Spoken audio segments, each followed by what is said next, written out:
Hello everyone, welcome to my channel.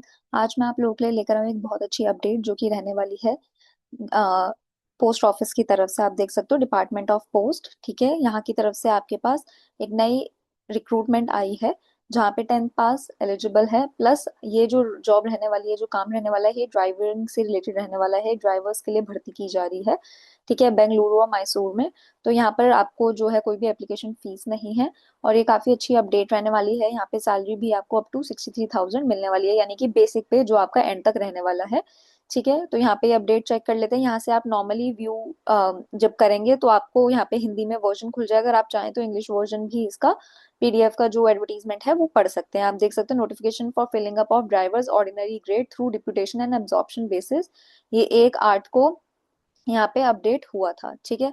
तो यहाँ पे ऑफिशियल एडवर्टीजमेंट देख लेते हैं। तो ये इसकी ऑफिशियल एडवर्टीजमेंट है, ठीक है। तो यहाँ पर कौन कौन एलिजिबल है ये सब चीजें मैं आपको बता देती हूँ। 1 अगस्त को ही ये हुआ है और यहाँ पे 19,900 से लेके मैक्सिमम पे जो आपका 63,200 तक बेसिक पे रह सकता है। उसके अलावा आपको अलग से अलाउंसेस मिलेंगे ही। यहाँ पे जो आपकी जॉब लगेगी ऑफिस ऑफ द मैनेजर, किसके ऑफिस में, मेल मोटर सर्विसेज जो है उनके मैनेजर ऑफिस में आपकी यहाँ पे जॉब लगेगी बेंगलुरु में। और उसके अलावा आपका सबडीप और मैसूरू में भी एक वैकेंसी है और 10 वैकेंसी है बेंगलुरु में, ठीक है। तो टोटल 11 वैकेंसीज है जिस हिसाब से आपको पे यहाँ पे मिलेगा।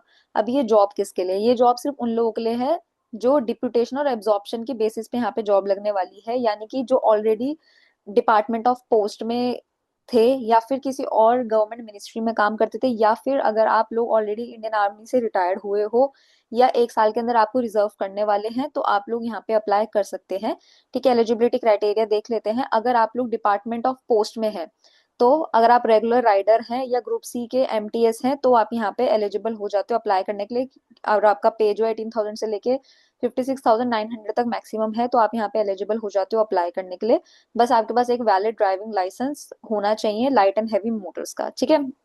अब अगर आप किसी और डिपार्टमेंट हो, जैसे सेंट्रल गवर्नमेंट के साथ अगर आप काम कर रहे हैं या किसी और अदर मिनिस्ट्री के साथ, इंडियन गवर्नमेंट के साथ अगर आप काम कर रहे हो और वहां पर भी आप डिस्पैच राइडर हो या ग्रुप सी लेवल एम्प्लॉय हो और आपकी सैलरी पैकेज इसके बीच में है, तो भी आप यहाँ पे एलिजिबल हो जाते हो। पर ये 4 कंडीशन आपको मीट करनी होगी। एक तो आपके पास ड्राइविंग लाइसेंस तो होना ही चाहिए। उसके अलावा आपको थोड़ी मोटर मैकेनिज्म यानी कि मोटर से रिलेटेड, ड्राइविंग से रिलेटेड थोड़ी नॉलेज, मतलब जैसे गाड़ी वगैरह आप चलाओगे तो उसकी नॉलेज होनी चाहिए, ताकि अगर माइनर डिफेक्ट हो तो आप उसको खुद ठीक कर सको।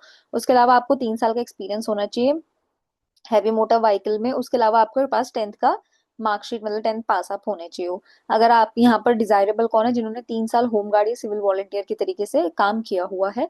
अब आर्म्ड फोर्सेस के लिए देख लेते हो। तो अगर आप, जैसे कि मैंने आपको बताया, अगर आप या तो रिटायर हो, ठीक है, या तो आप रिटायर हो, या फिर अगर आपको ट्रांसफर किया जा रहा है रिजर्व में with in period of 1 year, यानी कि 1 साल के अंतर्गत, तो भी आप यहाँ पे अप्लाई कर सकते हो। ये चारों चीजें आपको भी फुलफिल करनी होगी, तो आप यहाँ पे री एम्प्लॉयमेंट के लिए अप्लाई कर सकते हो। जैसे कई बार होता है ना, लोग रिटायर हो जाते हैं पर उनको काम करना पसंद होता है या वो फैमिली रीजन की वजह से आगे और काम करना चाहते हैं, तो वो री एम्प्लॉयमेंट इनके अंडर कर सकते हैं।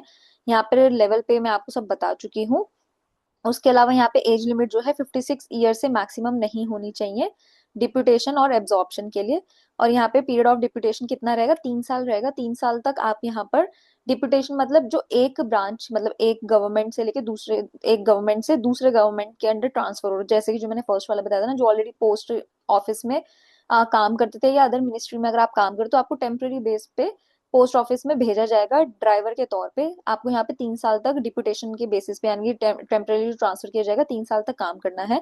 पर अगर आप इससे पहले ऑलरेडी एज ए डिप्यूटेशन किसी और मिनिस्ट्री में काम कर रहे थे, मान लो अगर आप 1 साल के लिए किसी और इनकम टैक्स की मिनिस्ट्री में, मान लो आप डिप्यूटेशन पे थे 1 साल के लिए, तो आपका इन टोटल तब भी 3 साल ही काउंट होगा। 1 साल वो काउंट होगा, 2 साल आप यहाँ पे काम कर सकते हो, तो इन टोटल आप 3 साल ही यहाँ पे मैक्सिमम काम कर सकते हो।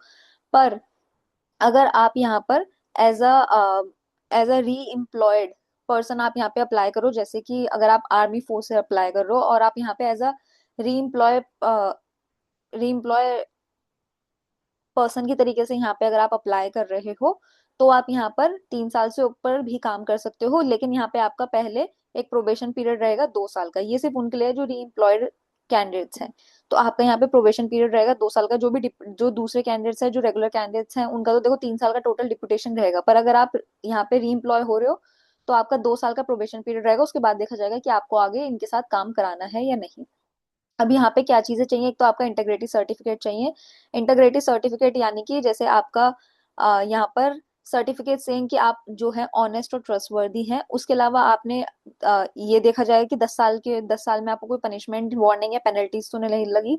उसके अलावा एक clearance saying you are not under investigation, एक क्लियरेंस चाहिए होगा कि आप जो हो अंडर विजिलेंस क्लियरेंस सर्टिफिकेट, यानी कि आप किसी चीज के तौर पे आपके ऊपर नजर तो नहीं रखी जा रही, आप किसी की तरीके से आपके ऊपर इन्वेस्टिगेशन तो नहीं है। उसके अलावा आपको अटेस्टेड फोटो कॉपी ऑफ अपार फॉर लास्ट 5 years। अपार यानी कि आपकी जो परफॉर्मेंस रिव्यू रिपोर्ट होती है ना, वो मैटर, वो आपको 5 साल की चाहिए होंगी कि आपकी लास्ट 5 साल में कैसी परफॉर्मेंस आपकी रही है। उसके अलावा आपको जो है यहाँ पे 3 साल का ड्राइविंग का एक्सपीरियंस रहना चाहिए, ठीक है। उसके अलावा आप यहाँ पे 10th पास होने चाहिए और वैलिड ड्राइविंग लाइसेंस आपके पास होना चाहिए। मतलब यहाँ पे आपको ना प्रूफ चाहिए कि आपने 3 साल तक light and heavy motor vehicle जो है वो चलाया हुआ है, ठीक है। तो ये है आपका बेसिक सर्टिफिकेट। उसके अलावा अब यहाँ पर आपके अनेक्स्चर आ जाता है, तो ये आपकी एप्लीकेशन फॉर्म है जो आपको पूरी फिल करनी है। और ये एप्लीकेशन फॉर्म जो है आपने फिल करके सारे वैलिड सर्टिफिकेट्स के साथ, 10th की मार्कशीट एंड ऑल सारे वैलिड सर्टिफिकेट्स के साथ आपने ये इस एड्रेस पे भेजनी है, the manager mail motor services Bengaluru, और थ्रू प्रॉपर चैनल। और आपको 60 दिन के अंदर ये जो है ये भेजनी है। 1 अगस्त को ये रिलीज हो गए थे, यानी कि आपको 1 सितंबर अक्टूबर, यानी कि आपको 1 अक्टूबर तक आपके पास टाइम है, 60 दिन तक आपके पास टाइम है कि आप इसको भेज सकते हो, ठीक है। तो जितनी जल्दी हो सके आप भेज सकते हो। अगर आप ऑलरेडी काम कर रहे हो, ये किसी भी फ्रेशर के लिए, नॉर्मल पब्लिक के लिए नहीं है। तो जो कैंडिडेट्स इसके अंदर अंतर्गत आते हैं सिर्फ वही अप्लाई कर सकते हैं। तो मैं उम्मीद करूंगी अगर आप लोग स्विच करना चाहते हैं तो आप यहाँ पे वीडियो देख के अप्लाई कर रहे होंगे, ठीक है। तब तक आप अपना ध्यान रखना, और इसका जो लिंक है वो आपको डिस्क्रिप्शन में मिल जाएगा, ठीक है। तो ये आपने देखा था, ये यही वाली पोस्ट है, ठीक है। तब तक आप अपना ध्यान रखना, बाय।